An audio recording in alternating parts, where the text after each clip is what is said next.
తిరుమల కొండపైకి వెళ్లే ఘాట్ రోడ్ లో నేడు ఓ కారులో ఆకస్మికంగా మంటలు చెలరేగి పూర్తిగా కాలిపోయింది. కారులోని ప్రయాణికులు సురక్షితంగా బయటపడడంతో పెను ప్రమాదం తప్పింది.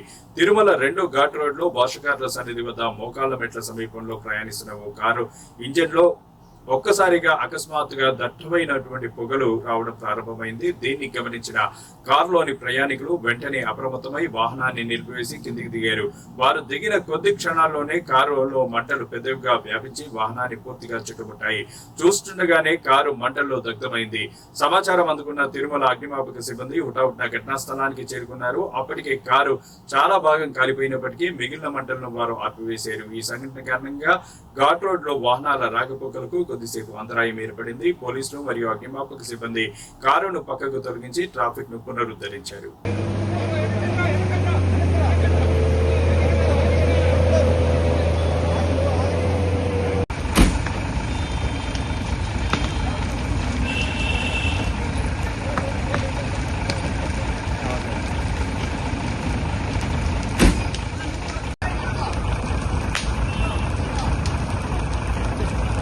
ముందు